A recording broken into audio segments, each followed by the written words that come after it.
Hello and welcome to Unacademy IAS, a one-stop destination for all the English medium civil services aspirants.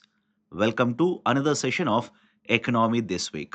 In this session, I'm going to cover economy-related articles from different newspapers from 2nd to 8th April 2026.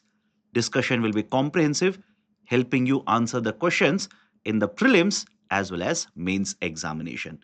If you're liking the initiative, do not forget to hit the like button. And if you're yet to join our YouTube channel, kindly do it right now. Before I start, here is a very important announcement. On 11th April, Unacademy is conducting Civil Services Championship 2026. Enroll into this particular championship, attend the test. There are two slots, 11 a.m. and 5 p.m. According to your availability, attempt the test. If you score very good number of marks, you will be eligible to earn cash rewards.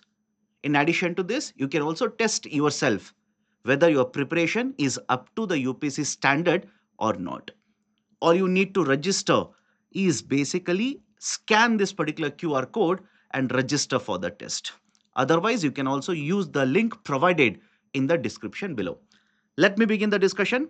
First important article, the draft norms have been issued by the Ministry of Statistics and Program Implementation in the context of state GDP and district GDP.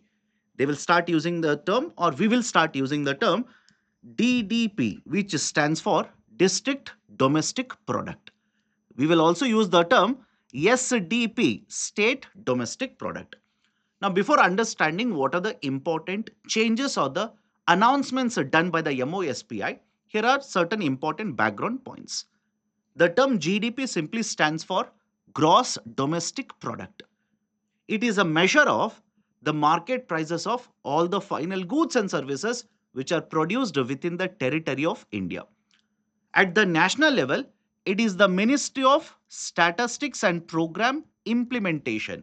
Specifically under this, the NSO, which is responsible for preparation as well as the publication of the national accounts, in this case, gross domestic product.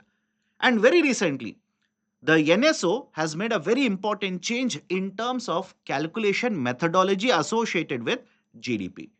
One very important change is the base year now has been changed to 2022 and 23. In addition to this, there have been multiple changes that have been done in the context of the methodology associated with data collection, data utilization, etc. Now, when you're calculating GDP at the national level, you're also supposed to understand and calculate what is happening in terms of economic activity in the form of GDP at the state level as well as at the district level. And this is important for a simple reason. Until and unless you do not know how is a district performing, how these groups of districts are doing in terms of GDP, or let's say production activities, etc., you will not be able to formulate as well as implement effective policies. Right now, the practice is simple. You have state domestic product. I'm using the state domestic product. Sometimes they will also use the term state gross domestic product, right? That is basically for a state. Now, in the context of the calculation of STP, once you get the data, the methodology that is used is called as top-down allocation. Right now, we are using a methodology which is called as top-down allocation. What is done? You have state domestic product, you take that particular number and you use that number to find out, basically estimate how much is the district domestic product. And this is done based on certain parameters such as population that is present in each of the districts within the state. But based on this, you must have understood by now that this is not an efficient method. It is not an efficient method. You need to find out what is the granular level data for each of the districts. You need to find out and have better efficient systems to collect the data and then calculate DDP as well as STP. And right now, please remember the methodology, that is the DDP, District Domestic Product, which is the authority which is involved in publication of this. It is basically DES, Directorate, Directorate of Economics and Statistics. And Statistics. It is this particular authority under basically the supervision or following the guidelines which have been recommended by MOSPI, they will publish the DDP. So, in a nutshell, what the MOSPI now has done is, with changes in the methodology that have been incorporated or that have been announced in the calculation of gross domestic product at the national level, now they want to make the system much more efficient in terms of calculation of DDP and SDP. They want to have better methodology of data collection.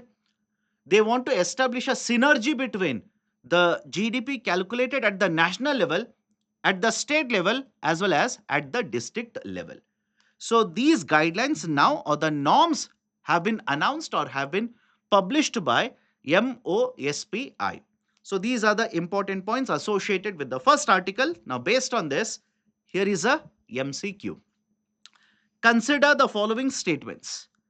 The district domestic product is calculated by the directorates. And when I say directorates here, I am specifically referring to the directorates of economics and statistics. Economics and statistics. So, is the first statement correct? Yes, the first statement is true. ASUSE is published by NSO. And some of you will be looking at the term acronym ASUSE and thinking, what is this? I've not mentioned this earlier in the discussion today. So you will be thinking, without discussing, how can you ask a question? This is exactly what the UPSC will also do. So please be ready for these kind of statements in the examination as well. ASUSE stands basically for Annual Survey of Unincorporated Sector Enterprises. It is a new type of a survey which has been implemented or which has been brought into force, which will basically estimate data associated with unincorporated enterprises. So, is it published by NSO? Yes, the statement is true. The base year for the GDP calculation is 22 and 23. Until now, it was 2011 and 12. Now, it will be 22 and 23. Yes, all the three statements are correct. Right option will be option C. Let's move on to the second article now. RBI proposes separate categories of business correspondence. RBI proposes separate categories of business correspondence. What are the important points? Let's understand one by one. Back in the year 2006, Reserve Bank of India introduced a system by the name of Business Correspondent. I'll start using the short form BC, Business Correspondent. And what was the logic? The logic of Reserve Bank of India was it wanted to promote financial inclusion. Financial inclusion simply means providing the financial services to the needy people in a cost effective manner. Providing, I'm repeating the statement by the way, providing the financial services to the needy people in a cost effective manner. Best example for this is the Pradhan Mantri Jan Dhan Yojana. So, Government of India has implemented several measures.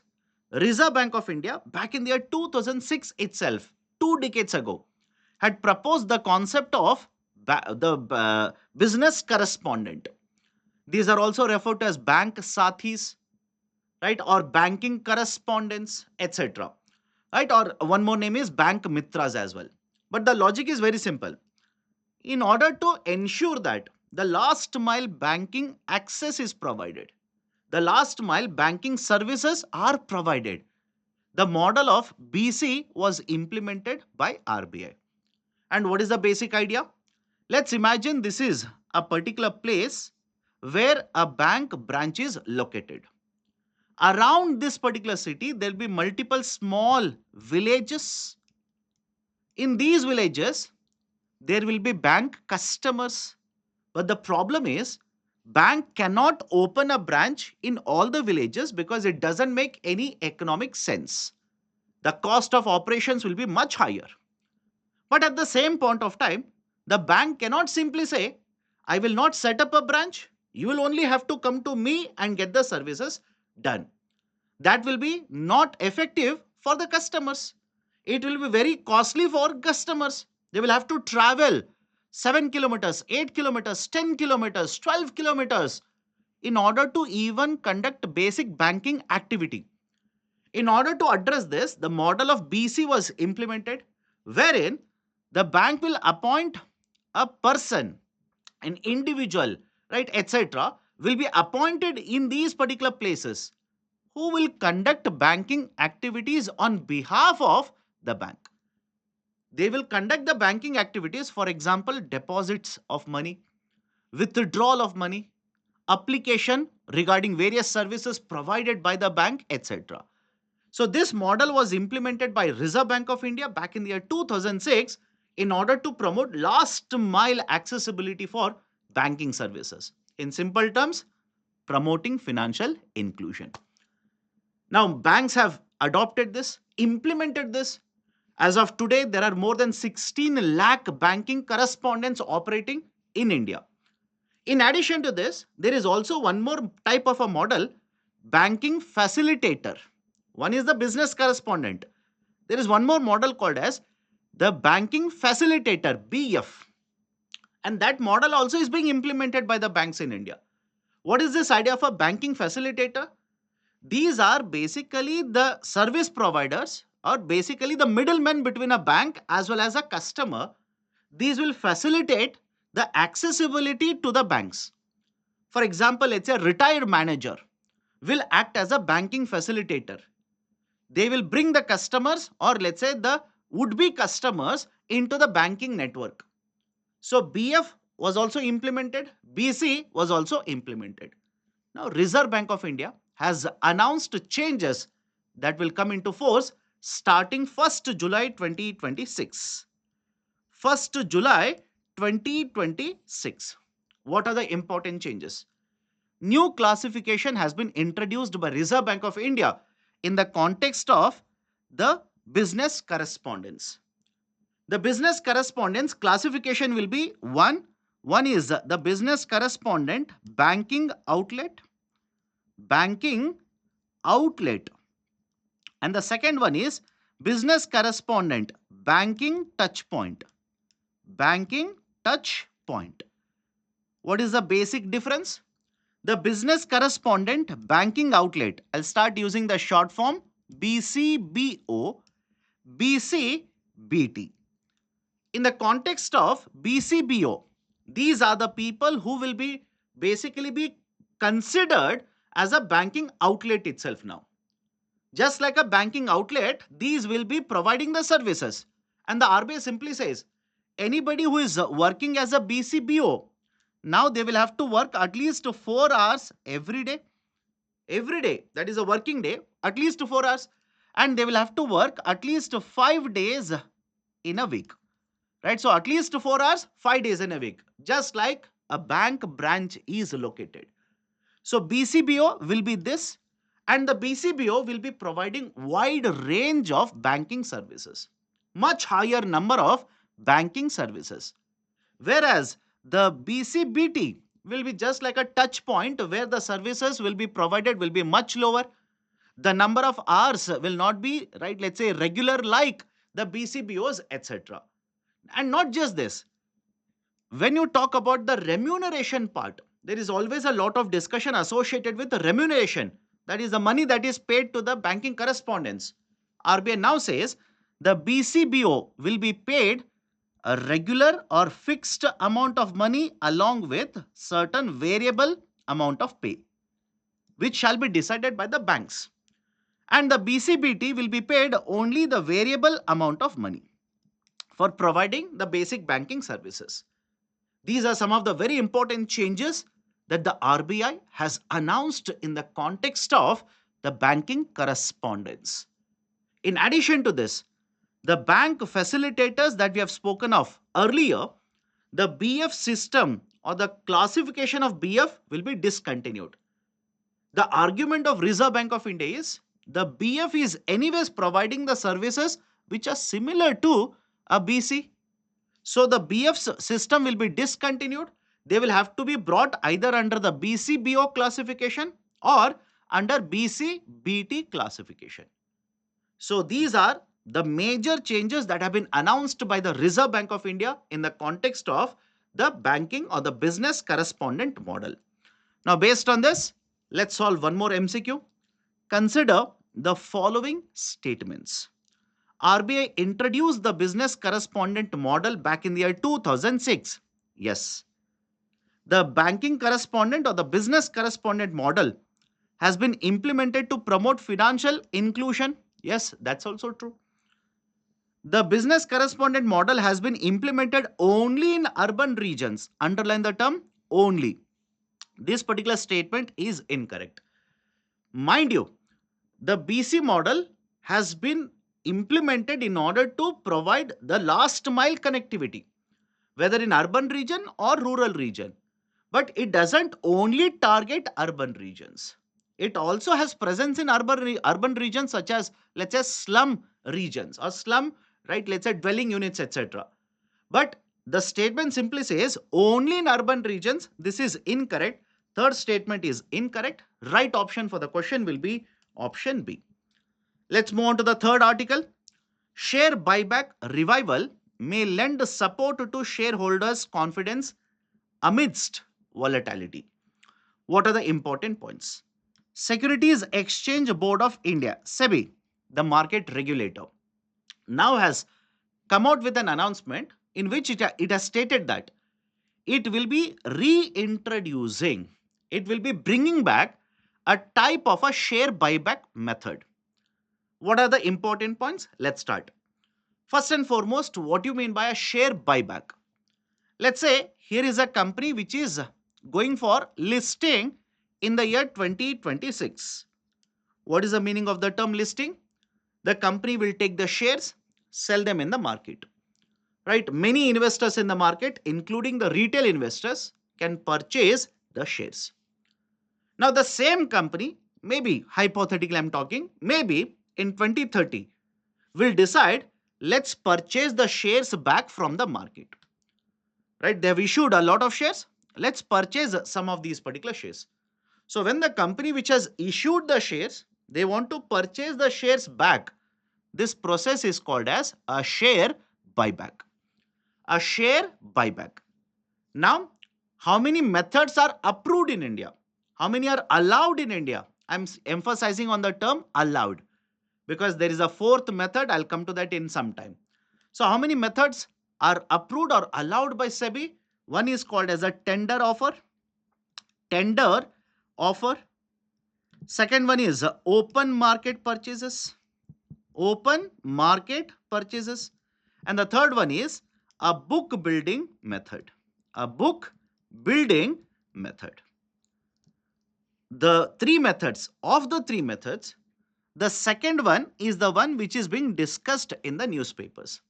And this method until recently, that is till 2025, was actually allowed. It was one of the methods which was allowed by SEBI. But in 2025, worried about different aspects associated with this, in addition to the investors using or the shareholders using this method to escape, evade capital gains tax, etc., the regulator had discontinued the share buyback through open market. But now it has been reintroduced.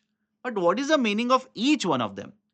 In tender offer, the company will basically ask the investors or the shareholders to tender the shares. Tender means offer. Offer the shares at a particular price. That is a tender offer. Open market. The company will go to the open market, secondary market, let's say Bombay Stock Exchange. From the Bombay Stock Exchange, it will repurchase the certain number of shares from the market. That is open market. Third one is book building. The company will offer repurchasing the shares in a particular price range. And based on how many investors or how many shareholders are willing to sell, at what price, the price discovery is done within the price range that is announced by the company. That is the third method. So these are the three methods which are allowed. The second one was not allowed until now, and now even this has been proposed to be brought back. SEBI has stated we will bring back even this particular method. And what is the reason behind it?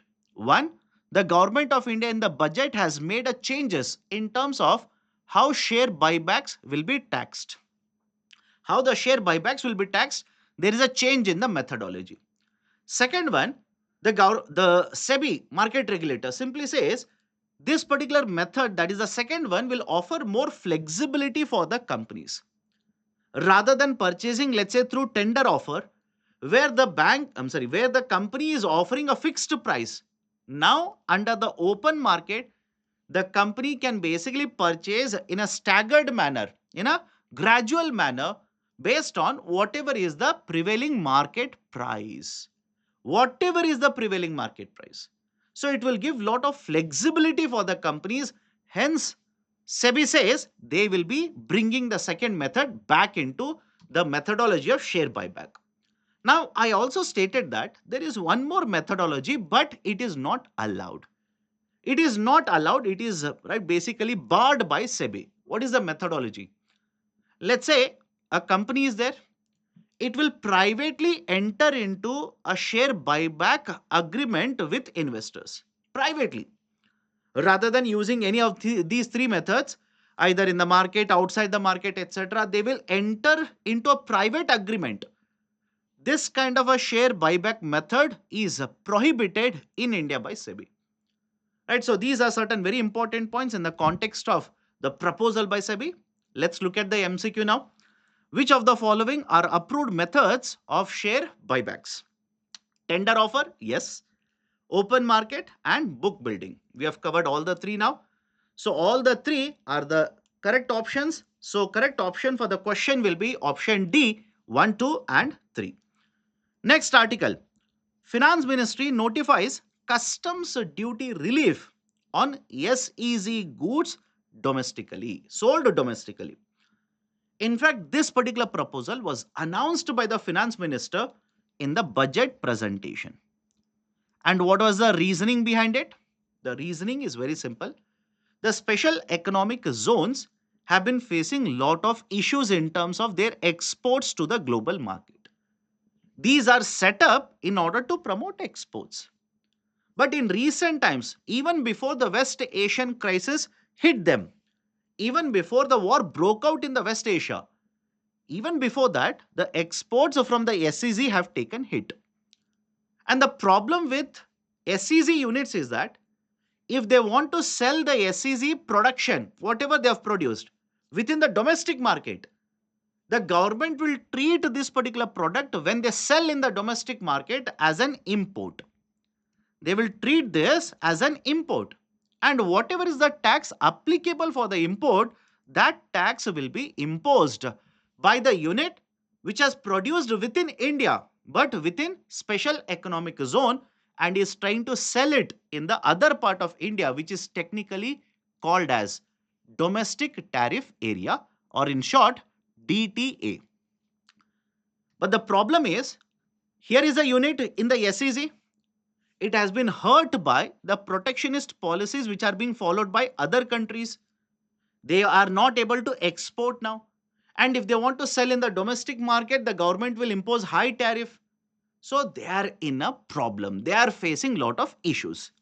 So Government of India announced, I will be making certain changes. I'll be providing certain relaxations to you. That is reduction in the tariff or the taxes applicable when you sell in the domestic market. That is in the DTA, so that you will be able to at least sell in the DTA if you are not able to export. But please understand, these particular changes that have been announced by the government, one, these are not applicable till perpetuity. The relaxations announced by the government now are applicable only for 1 year. These are applicable only for 1 year, right? Second, is it available? And when I say is it, what do I mean by that? Let me address that first. What kind of relaxations am I talking about? there are many products which have been identified by the government of India and many products which have been kept out of the list as well. The identified products now can be sold in the domestic market at lower tariff. That is, I told you earlier, if you are producing in SEZ and selling in the DTA, it will be treated as an import. So the tax will be applicable. Right? Customs duties is applicable. This duty that is applicable, the government of India has reduced it. Right? So there is certain products, certain SEZ units which are expected to benefit from this. But please understand there are multiple other conditions here. Are all the SEZ units eligible under this initiative? The finance ministry says no. You should have started manufacturing activity. You should have started the manufacturing activity by financial year 25. This is one. Second, if you are eligible, can you take all of your production, sell it in the DTA at a lower tariff now? That is also not allowed. The finance ministry has clarified 30% of the value. 30% of value of your production that you have done in the last 3 financial years. 30% by value, only this will be allowed to be sold in the domestic tariff area.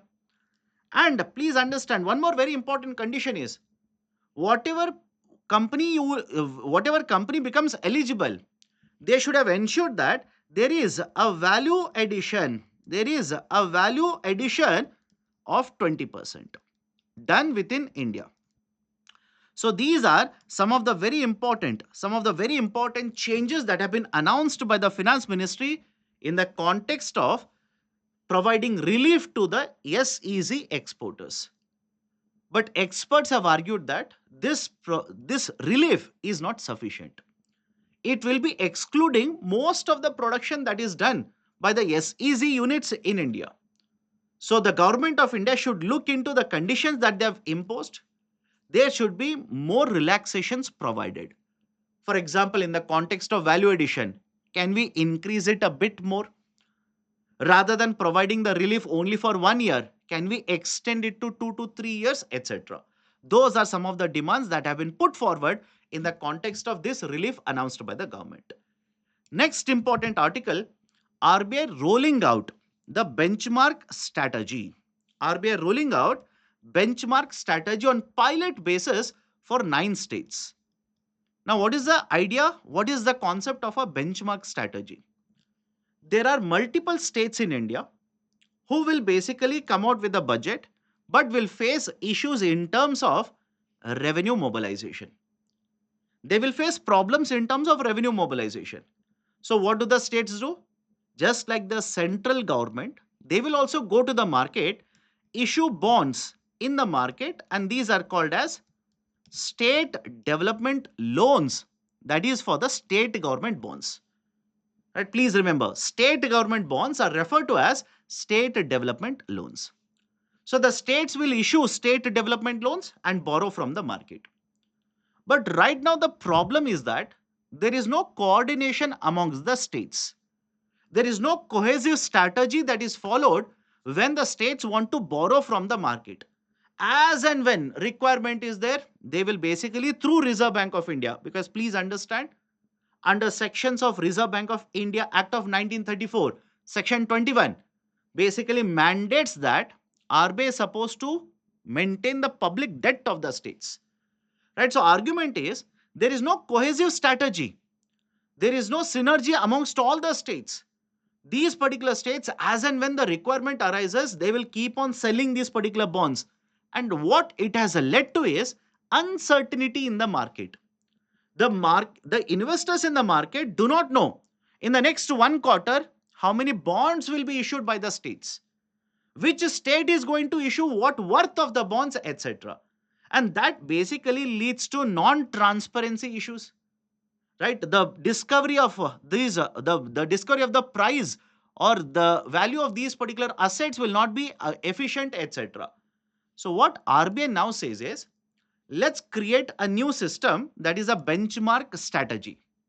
Under the benchmark strategy, which on pilot basis will now be implemented starting with 9 states. There will be a plan that will be prepared.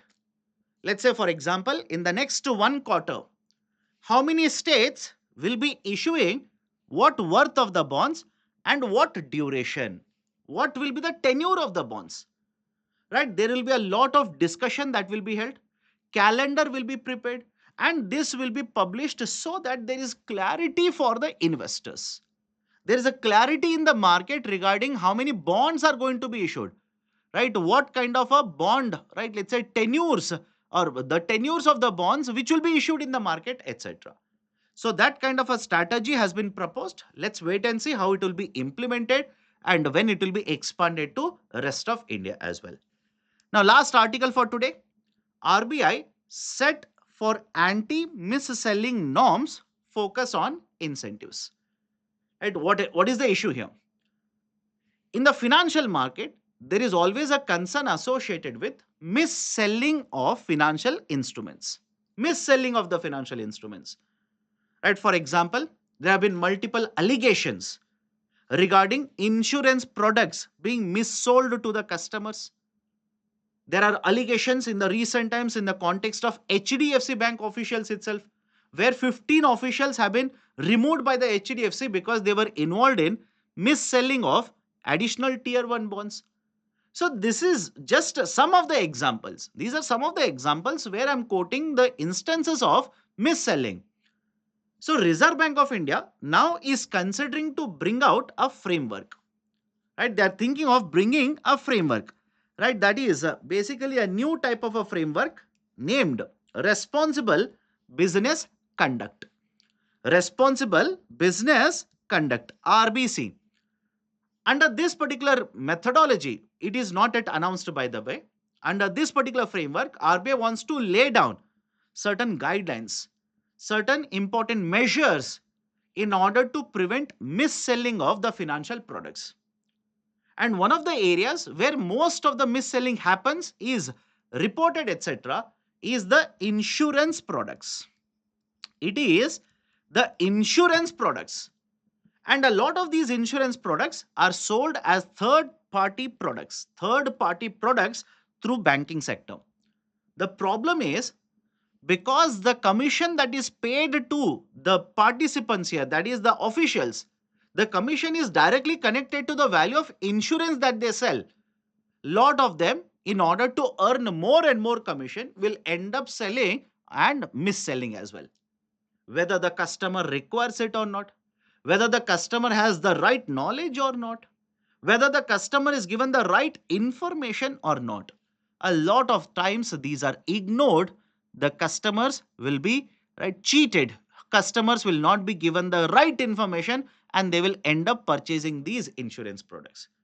So if the commission associated with the insurance selling has to be controlled, it is under the purview of IRDAI, Insurance Regulatory Development Authority of India, which has already implemented certain measures, but there is a need for more stringent measures to be implemented in order to control the practices of mis-selling in the market. Right? So these are certain important points in the context of the last article. Right? So there you go. These are the important articles, the concepts, questions, etc. associated with the articles. If you have liked the session, do not forget to hit the like button. If you are yet to join our YouTube channel, kindly do it right now. Thank you. Have a great day.